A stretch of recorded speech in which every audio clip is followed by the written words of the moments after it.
1977 അകാലികൾ അധികാരത്തിൽ വന്നതോടെ കോൺഗ്രസ് മാനേജർമാർ അപകടകരമായ കളികൾ കളിക്കാൻ തുടങ്ങി. ഗ്യാനി സെയിൽ സിംഗും സഞ്ജയ് ഗാന്ധിയും ഒക്കെ ചേർന്ന് കളത്തിലിറക്കിയ സിഖ് പുരോഹിതന്റെ പേരാണ് ഭിന്ദ്രൻവാല, ജർണയിൽ സിംഗ് ഭിന്ദ്രൻവാല. പക്ഷേ ആ കളി കോൺഗ്രസിന്റെ കയ്യിൽ നിന്നില്ല. ഭിന്ദ്രൻവാല ലക്ഷണമൊത്ത ഭീകരവാദിയായി മാറി. നിയമവ്യവസ്ഥയ്ക്ക് അയാൾ പുല്ലുവില നൽകി. കൊന്നും കൊള്ളയടിച്ചും വളർന്നു. പോലീസ് ഉദ്യോഗസ്ഥരും പത്രാധിപന്മാരുമൊക്കെ പിടഞ്ഞു വീണു മരിച്ചു. സ്വന്തമായി നികുതി വിരിച്ചു.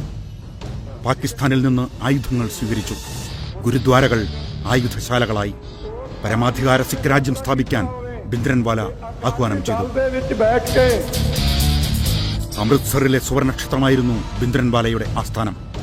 തന്നെ തേടി പട്ടാളം വന്നാൽ അവർ തിരിച്ചുപോകില്ലെന്ന് അയാൾ പ്രഖ്യാപിച്ചു. ഖാലിസ്ഥാൻ എന്ന പേരിൽ പഞ്ചാബ് പുതിയ രാജ്യമാകുമോ എന്ന് ഇന്ത്യയിൽ ആശങ്ക വളർന്നു. थोड़ा उसमें कुछ फंडामेंटलिज्म भी है, क्योंकि हत्या ज़्यादातर सिखों की ही सिख कर रहे हैं, मतलब अकाली लोग. ജൂൺ 3 അതിശക്തമായ ആക്രമണം പ്രഖ്യാപിക്കപ്പെട്ടതോടെ ഡൽഹിക്ക് പ്രതികരിക്കാതിരിക്കാൻ വയ്യ എന്നായി. അങ്ങനെ ഓപ്പറേഷൻ ബ്ലൂ സ്റ്റാർ തുടങ്ങി. ജൂൺ 3 പട്ടാളം സുവർണക്ഷേത്രം വളഞ്ഞു. 5 രാത്രി പട്ടാളം ക്ഷേത്രവളപ്പിൽ കടന്നു. 48 മണിക്കൂറിൽ പണിതീർത്ത് തിരിച്ചിറങ്ങാൻ ചെന്ന പട്ടാളം ഞെട്ടി. കണക്കുകൂട്ടലുകൾ തെറ്റിച്ച് ആയുധശേഖരം. ഭീകരരുടെ നിര.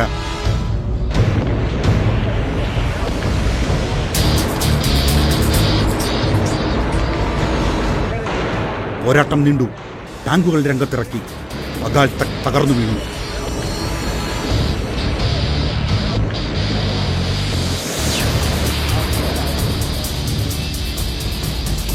നടപടി അവസാനിക്കുമ്പോൾ 492 ഭീകരർ മരിച്ചിരുന്നു, ഭിന്ദ്രൻവാല ഉൾപ്പെടെ. സൈന്യത്തിന് ഓഫീസർമാർ ഉൾപ്പെടെ 83 പേരെ നഷ്ടമായി. ഭിന്ദ്രൻവാലയുടെ ശല്യം അതോടെ അവസാനിച്ചു. പക്ഷെ ഖാലിസ്ഥാൻ വാദം തീർക്കാൻ ഈ ഓപ്പറേഷൻ മതിയായില്ല. സിഖ് സമൂഹം മുറിവേറ്റവരായി. അതിന് രാജ്യം വലിയ വില കൊടുക്കേണ്ടി വന്നു. ആ കഥ സർക്കാരിന്റെ അടുത്ത ലക്കത്തിൽ.